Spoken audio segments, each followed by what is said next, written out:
అలాగే మళ్ళీ ఇప్పుడు వీళ్ళు ఫెయిల్ అవుతూ ఉంటారు. అంటే ఒక జాబ్ ట్రైల్ చేస్తూ హ్మ్. ఉంటారు. ఇంకోటి ట్రై చేస్తూ ఉంటారు. హ్మ్. కాన్ఫిడెన్స్ లో అయిపోతూ ఉంటుంది. హ్మ్. నాకింక రాదేమో అనుకోని డిప్రెషన్‌లోకెళ్ళిపోతూ ఉంటారు. వద్దు ట్రై చేయొద్దు. హ్మ్. ఈ ఈ ఇంటర్వ్యూ మొత్తం అయిపోయింది. సెలెక్ట్ కాలే గదా!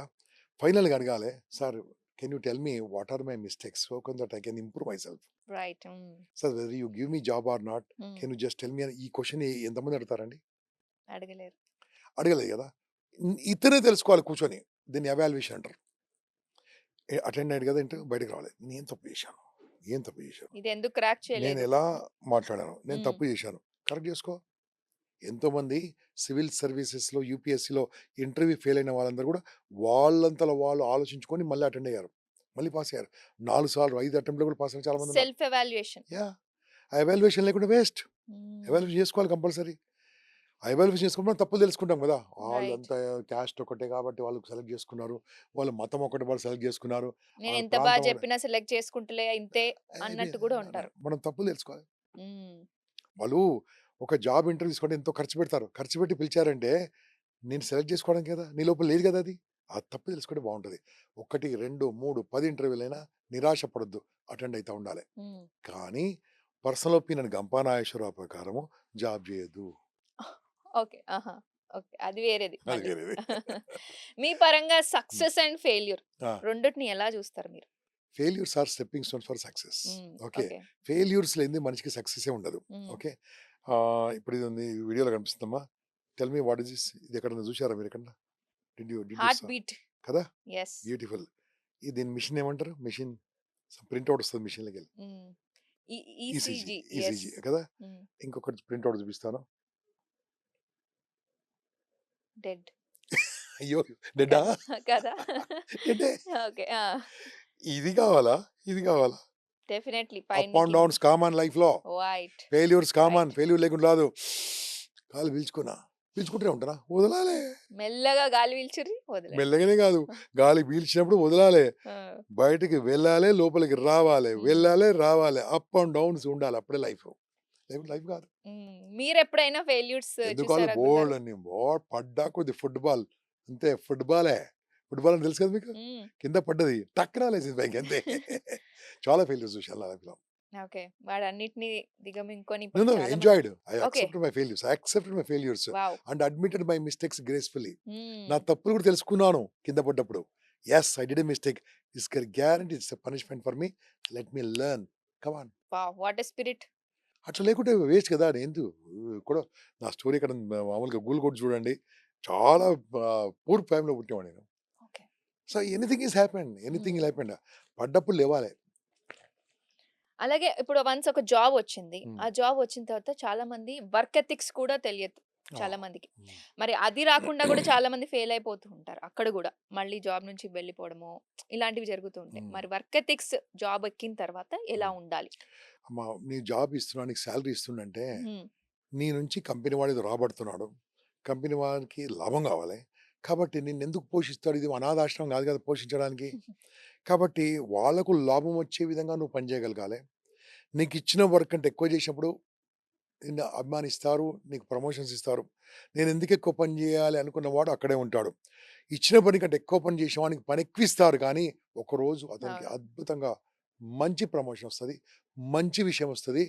అది నన్నింకా గుర్తుపట్టట్లేదనుకోవద్దు. You give the best. ఇంతకుముందు 100% చెప్పాను కదా! Give the best. Maybe same salary తీసుకున్నారు. తక్కువ పని చేస్తున్నారు. No. You give your best. But people will observe. వచ్చామా? పోయామా? అన్నట్టు కూడా నో. ఉంటారు నో. కొంతమంది. No. Give the best. You will get the best. Hmm. అలాగే జాబ్‌లో జాయిన్ అయిన తర్వాత ఇంకా హ్మ్. లైఫ్ సెట్ అయిపోయింది అని గూడా కొంతమంది లేదు. ఏం అనుకుంటారు. సెట్ కాదు. హ్మ్. ఒకప్పుడు జాబ్ అంటే పర్మనెంట్. ఇప్పుడు పర్మనెంట్ ఏం కాదు. అవును. ఇయాల ఉంటదో ఎప్పుడు రేపు పోతదో పోతదో తెలియని తెలీదు పరిస్థితి. కాబట్టి కొత్త విషయాలు నేర్చుకుంటూ ఉండాలి. స్కిల్స్ నేర్చుకుంటూనే ఉండాలి. హ్మ్. నేర్చుకుంటూనే ఉండాలి. నేర్చుకోవడం ఆగినప్పుడు స్టాగ్నేషన్ 'హుస్సేన్ సాగర్‌లో' వాటర్. ఇప్పుడు చాలా హ్మ్. మంది లే ఆఫ్స్ కూడా అవుతున్నాయి గదా! అవును. సార్. అవును. అవును. మరి లే ఆఫ్స్ అవుతున్నప్పుడు దాన్ని ఎలా మనం ఎంతమందిని తీసుకోవాలి? తీసేశారమ్మా? అందరిని తీసేశారా? కంపెనీ లేదు. మొత్తం క్లోజ్ చేశారా? లేదు. ఎవరిని పెట్టుకున్నారు? హ్మ్. టాలెంటెడ్‌ని పెట్టుకున్నారు. హ్మ్. స్కిల్‌ఫుల్‌ని పెట్టుకున్నారు. యాటిట్యూడ్ ఉన్నోళ్ళని పెట్టుకున్నారు. నమ్మకస్తులను పెట్టుకున్నారు. టైమ్ పాస్‌లను తీసేశారు. అంతే. లేదు సార్ నేను చాలా కష్టపడి పని చేసిన. You know better. దాంట్లో సీఆర్ అంటారు. కాన్ఫిడెన్షియల్ రిపోర్ట్ అంటారు. వెళ్లి చూసుకోవడం తెలుస్తుంది మీకు. హ్మ్. What they wrote about you. అది ఇవ్వరనుకోండి మనకు. ఏం చేశారు? నువ్వు ఎన్ని సార్లు మా అబద్ధాలు మాట్లాడో తెలుసు, ఏం చేసావో తెలుసు, ఎలా టైంకి డెలివరీ చేయాలో తెలుసు, వాళ్ళకన్నీ ఉంటాయి. హ్మ్. కొంతమంది మాత్రం బాగా పనిచేసినా పోతుంది. ఏమి టెన్షన్ పడొద్దు దానికి. నీకు గుర్తింపు లేదు కాబట్టి భగవంతుడు నీకు పెద్ద గుర్తింపు ఇవ్వడానికి జాబ్ తీసేసాడు అనుకోవాలి. హ్మ్. కొంతమంది బాగా కష్టపడతారమ్మా. అవును. అయినా వాళ్ళకి జాబ్ పోతది. వాళ్ళు ఏం టెన్షన్ పడొద్దు. నాకు ఇంకేదో పెద్దది రాబోతుందని చిన్నది వదిలిపెట్టేసేయాలి. Nothing will happen. వావ్! అలాగే ఇప్పుడు వన్స్ జాబొచ్చిన తర్వాత ఫైనాన్షియల్‌గా ఎలా మనం ప్లాన్ చేసుకుంటే బావుంటుంది? Wonderful question. హ్మ్. డబ్బు సంపాదించడం ఎంత కష్టమో దాన్ని నిలబెట్టుకోవడం ఇంకా చాలా కష్టమమ్మా. రైట్. ఓకే. ఒక రూ. 100 వచ్చిందనుకోండి. అది ఎలా చేయాలన్న దాని గురించి ఒకటి, రూ. 100 ఏం చేయాలనేది రెండోది. రెండో చెప్తాను. రూ. 100 వచ్చిందనుకో, ఫస్ట్ 30% నీకోసం ఖర్చు పెట్టుకో. హ్మ్. నీ డ్రెస్, నీ వాచ్, ఒక రూ. 1,00,000 జీతం ఉంది. 30,000 నువ్వు తిండి. నీవు నీవు నువ్వు సంపాదిస్తున్నావు. ఒక 30% నీ ఫ్యామిలీ. ఒక 30% సేవింగ్స్. హ్మ్. 100% సేవింగ్స్. ఒక 5% లెర్నింగ్. 5% ఏం చేయాలి? కొత్త విషయాలు నేర్చుకోవడానికి ఏదో కోర్స్ చేరుతూనే ఉండాలి ఎవ్రీ మంత్. హ్మ్. ఏదో ఒకటి నేర్వ టైం అంత సరిపోతదా మరి? 7, 8, 9. ఓకే. 7 అవర్స్ పడుకోవాలి. 8 గంటలు పని ఏ జాబ్ కూడా 8 గంటలకే పని చేయం కదా! హ్మ్. 9 గంటలు తమరు ఏం చేస్తారు? ఒక 1 అవర్ రోజు జూమ్‌లో ఎన్నో క్లాసులు వస్తుంటాయి. 1 అవర్ అప్డేట్ ఒక 5% ఆఫ్ నీ మంత్లీ వచ్చిన సాలరీని కొత్త విషయాలకు ఖర్చు పెట్టాలి. ఇంకెంత మిగిలింది? 5% దానం చేయాలి. హ్మ్. ఓకే. హ్మ్. దానం చేయాలి. ఎక్కడ చేయాలో అక్కడ చేయాలి. మీరు చెప్పిన తర్వాత నాకొకటి గుర్తొచ్చింది. ఆ! సద్గురు గారిని ఒక క్వెషన్ అడిగితే ఆ! ఆయన చెప్పాడు. ఎన్ని గంటలు పడుకుంటారు అంటే, ఆ! 4 గంటలు అంటే, మరి ఎందుకు అంత తక్కువ పడుకుంటారంటే, when will you leave the life hmm. అని అన్నాడన్నమాట. సో, మీరు చెప్తున్న దాన్ని ఆయన బట్టి 4 గంటలు పడుకున్నా that is equal to 8 hours sleep. ఎందుకంటే వారు డీప్ మెడిటేషన్‌లో పడుకుంటారు రైట్. కాబట్టి వాళ్ళు ఇప్పుడు నేను ఈ రింగ్ ఉందమ్మా. ఇది ఎన్ని గంటలు పడుకున్నా నాకు ఎప్పటికి తెలుస్తుంటది. ఓకే. నాకు డీప్ స్లీప్ 2 హ్మ్. అవర్స్ కంటే ఎక్కువ ఉండలేదు. మామూలు స్లీప్ 4 గంటలే ఉంటుంది అంతే. 5 గంటలు ఉంటుంది. ఆ డీప్ స్లీపే ఇంపార్టెంట్ కదా! ఆ హ్మ్. పడుకున్న సద్గురు పడుకుని 4 గంటలు డీప్ స్లీప్ పడుకుంటాడు. హ్మ్. మనం పడుకుంటాం. మీరు చూడండి కావాలంటే ఇలాంటివి పెట్టుకొని చూడండి మీకు తెలుసు. హ్మ్. మొబైల్‌లో కూడా చాలా యాప్స్ ఉన్నాయి. అవును. విల్ స్మార్ట్ నాట్ స్లీప్ వాచెస్‌లో గూడా ఉన్నాయి. ఉన్నాయి. హ్మ్. కాబట్టి ఆ డీప్ స్లీప్‌లో ఉంటే 4 గంటలు ఎనఫ్. కానీ మనం 4 గంటలు వాడు చూసి మనం కాపీ కొట్టొద్దు. We should sleep 7 hours. మనం రైట్. సద్గురు కాదు మళ్ళీ కాబట్టి కంపారిజన్ చేసుకోవద్దు. చేసుకోవద్దు. రైట్. మనం 8 అవర్స్ పడుకోవాల్సిందే. 7-8 hours is minimum I'm hmm. Telling you. అలాగే జాబ్ ఉన్న వాళ్ళకి, హ్మ్. లేని వాళ్ళకి డిఫరెన్స్ ఏం చూస్తుంటారు మీరు? మీ దగ్గర చాలా మంది వస్తూ ఉంటారు. జాబ్ ఉన్న వాళ్ళు, జాబ్ లేని వాళ్ళంటే అస్సలు జాబ్ లేని వాళ్ళా? ఆ! అస్సలు అనుకోవచ్చు. జాబ్ లేని వాళ్ళు జాబ్ కోసం నేర్చుకోవాలి. కొత్త విషయాలు నేర్చుకోవాలి తప్పదు. హ్మ్. ఓకే. హ్మ్. ఇంకా మరి తిక్కరేగిందనుకో హైదరాబాద్ భాషలో హ్మ్. జాబ్ లేదు గదా! జాబ్ ఇయ్యాలి ఇంకోళ్ళకి. ఓకే. ఆహా! వాళ్ళకే లేదు ఎలా ఇస్తారు? అదేనమ్మా. అదే స్మార్ట్ వర్కు. హ్మ్. Smart work, hard work. Hard work ఉంటే జాబ్ జేస్తాం. హ్మ్. స్మార్ట్ వర్క్ ఉంటే జాబ్ ఇస్తాం. ఓకే అమ్మా. ఆలోచించాలి. ఎందుకు జాబ్ రావట్లేదు నాకు? అంటే ఇవన్నీ ఉన్నాయి. అంటే ఇలాంటి వాళ్ళు వేలాది మంది ఉన్నారు. హ్మ్. ఇలాంటి వాళ్ళు వేలాది మంది ఒక దగ్గర తీసుకొస్తే ఎలా ఉంటది? ఆలోచించు. Why AbhiBus? Why redBus? Why Ola? Why Rapido? Why all this? Only ఇలాంటి ఆలోచనలతో వచ్చినాయి గదా! ఇంకా హ్మ్. వందలాది ఉన్నాయి ఎగ్జాంపుల్స్. జొమాటో, స్విగ్గీ. ఇవన్నీ ఆలోచనల నుంచి వచ్చినాయి. మనం గూడా ఆలోచించండి. జాబ్ రావట్లేదంటే నువ్వు జాబ్ ఇవ్వబోతున్నావు అని అర్థం. హ్మ్. యాహ్! ఒక 2 మినిట్స్ పడతది. ఒక ఎగ్జాంపుల్ చెప్తా నీకు. హ్మ్. ఓకే. ఒకతనమ్మా సంథింగ్ నా ఫోను నంబర్ అన్నీ అవైలబుల్ ఉంటది. అవును. జస్ట్ అవును. గూగుల్‌లో కొట్టిన గంప అంటూ గంపనాక్షన్ దొరుకుతది. నేను ఓపెన్ పెట్టుకుంటా. నా నంబరు వాడే నంబర్ ఒకటే ఉంటది. ఒకటే నంబరు 94 నుంచి సేమ్ నంబర్ నాకు. మీకెప్పుడు ఇబ్బంది రాలేదా మరి? ఇబ్బంది ఉన్నోళ్ళు ఫోను చేస్తారు గదా! అవును. ఓకే. ఓకే. ఇబ్బందులు ఫోను చేసేప్పుడు చెప్పడానికి భగవంతుడు ఇచ్చిన నాకు అవకాశం. హ్మ్. ఓకే. కొంతమంది విసిగిస్తారు. పర్లేదు వాళ్ళేదో పాపం మెంటల్ ప్రాబ్లమ్ ఉన్నప్పుడు విసిగిస్తారు. I accept it. ఒక అమ్మలాగా యాక్సెప్ట్ చేయడం తప్పేం లేదు. ఓకే. రైట్. Accept it. అయితే ఒకతను ఫోన్ చేసి, "సార్ నేను ఊరు నుంచి వచ్చాను సార్" అన్నా. "వెరీ గుడ్ కంగ్రాట్స్" అన్నా. "నేను హైదరాబాద్ ఎళ్దాం అనుకుంటున్నాను." ఓకే. ఆహా! ఏదో సినిమా చూసాడు బాగా. ఆ! ఏదో బాంబే ఎళ్దాం అంటాడు చూడండి ఏదో సినిమాలో. మన బిజినెస్ మ్యాన్ 'మహేష్ బాబు' నా మహేష్ బాబు. ఫేవరెట్ ఆయన. హీరో. ఆ! యాహ్! అంటే "ఏం చేస్తావు?" అంటే, "సార్ ఏదైనా చెప్పండి సార్." "నేనేం చెప్తాను రా బాబు నువ్వేం చేస్తావు?" అంటే, "మీరు చెప్పండి" అంటాడు. "నువ్వేం చేస్తావు నేనెందుకు చెప్పాలన్నాను." హ్మ్. "సార్ ఏదైనా చెప్పండి సార్" అన్నా. నాకేమో ఒక వేరే మీటింగ్ టైమ్ అయితుంది. ఒక పని చేయి బాబు నువ్వెక్కడున్నావో ఒక 200 ఇల్లు మొత్తం తిరిగిరా అని చెప్పాను. 200 ఇల్లు తిరిగిరా అని చెప్పాను. ఓకే. ఆ! ఆ! వాడు 200 తిరిగి 1 అవర్‌కి మళ్ళీ సార్ 200 తిరిగొచ్చాను సార్ ఫోన్ చేశాను. ఏం చేశాడు తిరిగి? తిరిగొచ్చానంతే. తిరిగమంటే తిరిగొచ్చానంతే. ఓకే. కంగ్రాట్స్ వెరీ గుడ్ బాబు. ఇప్పుడేం చెయ్యి మీ 2 కాలనీలు మొత్తం 3 కాలనీలు తిరిగిరా. తిరిగొచ్చి నాకు సాయంత్రం ఫోన్ చేయమని చెప్పాను. మళ్ళీ ఫోన్ చేస్తారు కదా! సాయంత్రం ఫోన్ చేశాడు. సార్ ఏం అబ్జర్వ్ చేశావు అన్నా. సార్ ఇక్కడ ఎవరు ఇంట్లో వండుకోరు సార్ మొత్తం బయటనే తింటురు సార్ అండు. ఓకే. అన్ని బోలెడన్ని రెస్టారెంట్లు అన్నీ ఉన్నాయి తింటున్నాను. ఏం ఆలోచన వచ్చింది? తిండి బిజినెస్ పెడితే బానే ఉంటది సార్. కానీ డబ్బులేసారు అన్నాడు. ఓహో! తిండి బిజినెస్ పెడితే బానే ఉంటది. డబ్బులేదన్నాడు. ఓకే. ఒక పని చెయ్యి. మళ్ళా తిరిగిరా అని చెప్పాను. ఓకే. ఆ! Okay. This is practical happened. Okay. ఎప్పుడైనా పిలిస్తే కావాలంటే స్టూడియోకి ఆ! అతన్ని. ఓకే. ఏం చూసావు అన్నా? ఈరోజు ఏం చూసానో చెప్పలేదు సార్. కానీ మీకు చెప్పండి సార్ అన్నాడు. మళ్ళా తిరిగిరా. ఎక్కడెక్కడ టూ లెట్ బోర్డ్‌నే చూసాం. టూ లెట్ బోర్డ్స్ ఎక్కడ చూసామని చెప్పాను. హ్మ్. ఏఎస్ రావు నగర్ ఏరియాలో. Okay. Sir 32 two let board అని ఫోన్ చేశాడు next day morning. Very good. ఇప్పుడేం చేయి 32 మంది ఇళ్ళకెళ్ళి సార్ మీ ఇల్లు నేను కిరాయికి ఇప్పిస్తాను. నాకు 50% ఇస్తారా అడిగిరమని చెప్పాను. ఓహో! ఇది పాజిబుల్ అన్నాడు. అరే నువ్వు అడిగి రాపోరా బాబు అన్నా. అతను ఎవరో నాకు తెలవదు. ఓకే. హ్మ్. వెళ్ళాడు 32 ఇళ్ళు తిరిగి సార్ మీ ఇల్లు నేను కిరాయికి ఇప్పిస్తాను. 50% నాకు ఇస్తారన్నాడు. వాడు 500 వాడు రూ. 1000 50%. నాకు సాయంత్రం ఏం చెప్పాడు సార్ 1,06,000 వస్తదని చెప్పాడు. ఓహ్! 1,06,000 లెక్కొస్తది. ఏం లెక్క అంటే 32 ఇండ్లు గాని కిరాయికి ఇస్తే 1,06,000 వస్తది. ఇప్పుడు ఇంకేం అర్థమైందన్న? నాకు అర్థమైంది సార్ అన్నాడు. వచ్చేసింది వాడికి జాబ్. అర్థమైంది చెప్పాడు. అందరిని తీసుకొచ్చాడమ్మా. ఫేస్‌బుక్‌లో మార్కెట్ ప్లేస్‌లో పెట్టాడు. ఇల్లు కిరాయికి ఇప్పిస్తా అని. ఎన్నో పోర్టల్స్ ఉన్నాయి. చాలా అవును. ఉన్నాయి. నేను ఆ అవును. పోర్టల్ పేరు చెప్తే అది ప్రమోట్ చేసినట్టు కాబట్టి అవును. రైట్. అన్నిట్లో పెట్టాడు. ఇల్లు కిరాయి ఇలా పెట్టాడు. Now that fellow last 3 months back purchased second hand bench ఓఫో! అమేజింగ్. అమేజింగ్. కదా! జాబ్ చేస్తే ఎక్కడుండేవాడు? అక్కడే మళ్ళీ అదే 30,000, నౌ 40,000తో. హైదరాబాద్ ఎళ్తున్నాడమ్మా. హుహు. అంతే. ఓకే. ఎక్కడ కనిపిస్తే అక్కడ ఎళ్ళిపోతాడు. ఆయన పేరు మాట్లాడతాడు. చెప్పొచ్చా సార్? వద్దు. వద్దు. ఓకే. వద్దు. ఆ! So, such a great wonderful. Example. అంటే ఎలా అయితదమ్మా అంటే కడుపులో మంట ఉన్నవాడు పైకొస్తాడు. హ్మ్. కడుపులో మంట ఉండాలంతే. అది నెల్లూరు గావచ్చు, తిరుపతి గావచ్చు, విశాఖపట్నం గావచ్చు, విజయవాడ గావచ్చు, హైదరాబాద్ గావచ్చు. నేను పైకి రావాలి వస్తారు. అది ఊర్లో కావచ్చు, బయట కావచ్చు. ఆ కడుపులో మంట లేనివాడిని ఏం చేయలేడు. హ్మ్. ఎవ్వడేం చేయలేడు. నేను చెయ్యాలి, సాధించాలన్నవాడిని ఎవరు ఆపలేరు. అబ్బాయి I met him after 8 months of phone talk. Okay.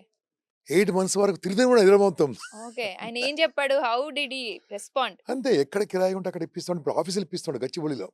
ఓహ్! ఆఫీసులు ఉంటాయి కదా! ఆఫీసులని వందలాది ఆఫీసులు ఖాళీగా ఉన్నాయి. అవన్నీ పట్టుకొని ఎవరికి కావాలో కనెక్ట్ చేస్తున్నాడు. Now he is having a staff. Definitely he must మిమ్మల్ని ఎప్పుడు అలా గుర్తుపెట్టుకుంటూ చాలా ఉంటాడు. మందున్నారమ్మా. ఇది ఒక హ్మ్. స్టోరీ చెప్పాను. ఇలా చాలా హ్మ్. ఉన్నాయి నా దగ్గర. అంటే ఒకటి ఎందుకు చెప్పానంటే జాబ్ లేకుండా వచ్చినోళ్ళు ఇలా బాగుపడ్డారు. జాబ్ అని కాదమ్మా. తెలివి ఉంటే డబ్బుంటుంది. ఈ యజమాని ఎవరో నాకు తెలవదు. యజమాని తెలివి కలవాడు. కష్టపడేవాడు కాదు. కష్టపెట్టేవాడు హ్మ్. పైకొస్తాడు. ఓకే. అమేజింగ్. ఎవరైనా అంతే. హ్మ్. ఫైనల్‌గా ఆ! స్టూడెంట్స్‌కి, ఆ! జాబ్ లేని వాళ్ళకి ఆ! ఏమైనా మీరు మీ నుంచి హ్మ్. ఇంపాక్ట్ ఫౌండేషన్ నుంచి యాస్ ఎ ఫౌండర్‌గా ఆ! ఏం సలహా ఇస్తారు? ఫస్ట్ మాట్లాడడం నేర్చుకోండి. హ్మ్. రెండోది ఎదుటి వాళ్ళని కన్విన్సింగ్ చేయడం నేర్చుకోండి. మూడోది నేను చెప్తాను స్టూడెంట్‌గా ఉంటూ డబ్బు సంపాదించడానికి 100 మార్గాలున్నాయి. 100 మార్గాలున్నాయి. అమ్మ, నాన్న మీద ఆధారపడకండి. డిగ్రీ ఫస్ట్ ఇయరా? సెకండ్ ఇయరా? Start earning. Start earning. There are so many thoughts. Just వీడియోలు చూడండి మీకొచ్చేస్తాయి కావాలంటే. జస్ట్ ఏఐతోని సంపాదించుకోవచ్చు. ఈ మధ్యలో ఒక అమ్మాయి అనిత అనే అమ్మాయి ఏం చేసింది తెలుసా? మా దగ్గర ఏఐ నేర్చుకుంది. ఓకే. మా హ్మ్. టీమ్‌లో నిఖిల్ గారు నిఖిల్ గుండా ఐ థింక్ యెస్. ఇక్కడ యెస్. కూడా వచ్చాడు. హ్మ్. ఆయన దగ్గర ఆ అమ్మాయి నేర్చుకుంది. నేర్చుకొని she is earning 2,00,000 per month. Home maker. She just creating songs. Oh! Yeah! Songs ready చేస్తుంది. సో, ఆమె ఏమి లేదనుకుంది సంపాదిస్తుంది కదా! సో, స్టూడెంట్‌గా ఉండి సంపాదించవచ్చు. స్టూడెంట్‌గా ఉండి ట్యూషన్ చెప్పవచ్చు. హ్మ్. స్టూడెంట్‌గా ఉండి 10 మందికి మాట్లాడవచ్చు. స్టూడెంట్‌గా ఉండి పోర్టల్ చేయవచ్చు. స్టూడెంట్‌గా ఉండి సంపాదించండి. అప్పుడు డబ్బు విలువ తెలుస్తుంది. అమ్మా, నాన్న అడుక్కొని ఎంజాయ్ చేయడం కాదు. అమ్మా, నాన్నకి తిరిగిచ్చే విధంగా తయారు చేయండి. పడుకోండి, చదువుకోండి, ఎంజాయ్ చేయండి. ఎంజాయ్ చేయడానికి ఇదే వయసు. తర్వాత రాదు కాబట్టి ఎంజాయ్‌ఫుల్. ఓకే. వావ్! అది నీ డబ్బు పెట్టి ఎంజాయ్ చెయ్యి. నువ్వు సంపాదించుకొని ఎంజాయ్ చెయ్యి. హ్మ్. ఓకే. అమ్మ, నాన్న డబ్బుతో ఎంజాయ్ చేసినందుకు లాభం లేదు. కానీ ఒకటి మర్చిపోవద్దు స్టూడెంట్స్. నువ్వు ఇక్కడికి ప్రపంచం మీదకొచ్చావంటే కారణము, ఆ దేవుడు డైరెక్ట్‌గా పంపలేక, దేవుని రూపంలో మీ అమ్మ, నాన్న ఇచ్చాడు. అబ్బా! ఆ అమ్మ, నాన్న అనే దేవుని సరిగ్గా చూసుకో. అమ్మ, నాన్నకి రెస్పెక్ట్ ఇవ్వు. అమ్మ, నాన్న గౌరవం ఇవ్వాలి. తెలిసి తెలవక ఏదో అంటారు. నువ్వు ఎదురు తిరగొద్దు. కాళ్ళకి నమస్కారం పెట్టి ఇంట్లో నుంచి బయటికెళ్ళు. ఎందుకు సక్సెస్ కాదో నేను చూపిస్తాను. ఇంటర్వ్యూకెళ్ళే ముందు కాళ్ళకి నమస్కారం పెట్టెళ్ళు. అమ్మ దేవుడు కిందకి రాలేదమ్మా. రాడు. రాలేకనే అమ్మ, నాన్న వచ్చారు. ఆళ్ళకి నమస్కారం పెట్టండి. రెస్పెక్ట్ అండి. "అమ్మా! నీకేం తెలవదమ్మా" పిచ్చోడా అనుకుంటది అంతే. ఓకే.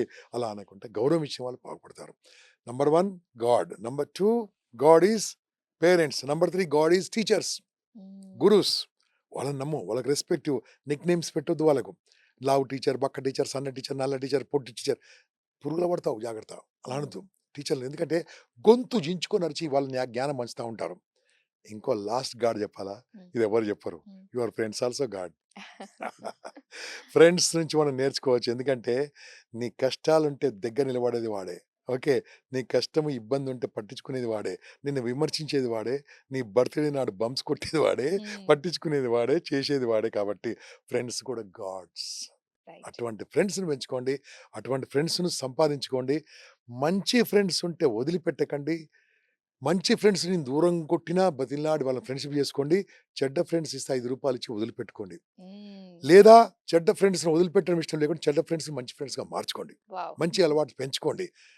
ప్రపంచంలో నీ తోటి ఫైనల్ నిలబడేది ఎవరో తెలుసా? నీ భార్య గాదు, నీ పిల్లలు గాదు, నీ ఫ్రెండే. కాబట్టి అటువంటి ఫ్రెండ్స్‌ని సంపాదించుకోండి. God, parents, teachers, friends friends. They are all gods. ఇంకా అమేజింగ్. కరెక్ట్ గాడ్ అంటే నీకు ఎంప్లాయ్‌మెంట్ ఇచ్చేవాడు కూడా గాడే. అవును. అవును. కదా!